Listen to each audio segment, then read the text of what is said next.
بسم الله الرحمن الرحيم. الحمد لله رب العالمين، وأصلي وأسلم على المبعوث رحمة للعالمين. أما بعد، ایا په زړه کې دي غمونه دي، خوشحالي نه لري، خوشحالي غواړي؟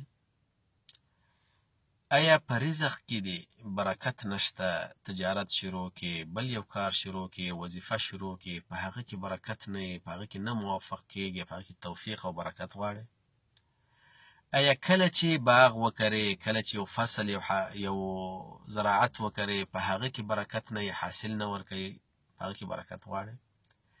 ایا د اولاد د نعمت نه محروم یې، اولاد غواړي؟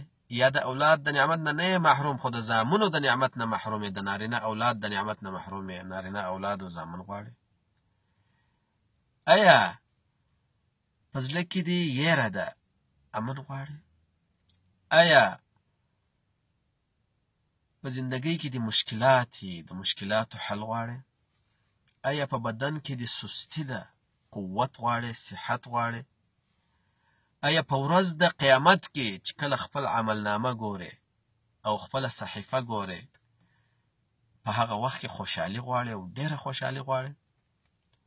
دا ټول په یو عجیب او په یو اسانه علاج کې الله رب العالمین راګیر کړی دی.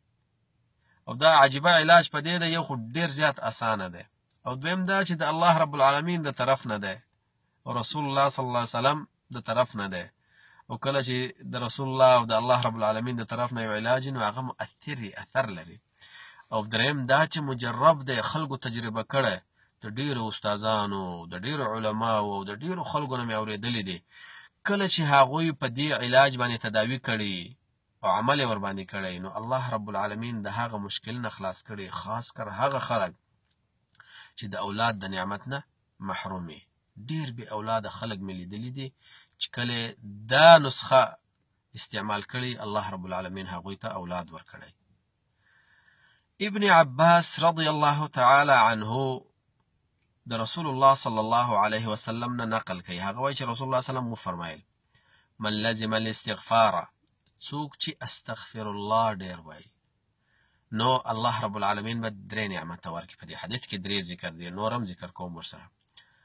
اول، جعل الله له من كل هم فرجا، الله رب العالمین به ورته هر مشکل حل کړي، لار د حل لار به ورته وګوري. دویم، ومن كل ضيق مخرجا، او هر تنګسي چې مشکل چې په تا باندې تنګسي، د هغه دپاره به الله رب العالمین لار وګوري. دریم، ويرزقه من حيث لا يحتسب، او رزق به ورکړي د داسې ځای نه چې د ده به په ذهن او فکر کې هم نه ګرځي. دا یو شو. دویم، نوح علیه السلام خپل قوم ته وویل چې دا قول د نوح علیه السلام الله رب العالمین په سورة نوح کې په 9مه سپاره کې را نقل کړی دی. نوح علیه السلام خپل قوم ته وایي استغفروا ربکم، تاسې د الله رب العالمین او د خپل رب نه استغفار وغواړئ. او دا ځکه چې الله کان غفاره، الله بخونکی ذات دی او غفار ذات دی. تاسو کله استغفار وغواړئ الله مغفرت درته کوي. او نتیجه کې دا څو شیونه درکوي. اول، یرسل السماء علیکم مدرارا، بارانونه به در باندې راوورئ په شیبو شیبو، په څپو څپو باندې. دویم، ویمددکم، ستاسو کومک به وکړي په څه شي باندې؟ باموال، په زامنو، عفوا په مالونو، پیسې به درکړي، اقتصاد به دې ښه کړي، د ستا اقتصاد به ښه شي، د خپلوانو اقتصاد به دې ښه شي، د ملک اقتصاد به دې ښه شي. دریم، وبنین، زامن به درکړي، د زامنو د نعمت نه به دې الله برخمن کړي. څلورم، ویجعل لکم جنات، باغونه به درکړي، هر شی چې کري الله به برکت کې واچوي، باغونه به دي او مزې به دي. پنځم، ویجعل لکم انهارا، او اوبه به در باندې پراخه کړي، هر ځای کې به نهرونه بهیږي، په هر کوی هر څه چې کنې اوبه به راپورته شي. دا د استغفار فایده ده. او هود علیه السلام بیا خپل قوم ته وایي ورته وایي ویا قوم استغفروا ربکم، تاسو د خپل رب نه استغفار وغواړئ، یعنی استغفر الله ډېر وایئ. او نتیجه به دا شي چې یرسل السماء علیکم مدرارا، یو خو به بارانونه ډېر زیات در باندې کېږي.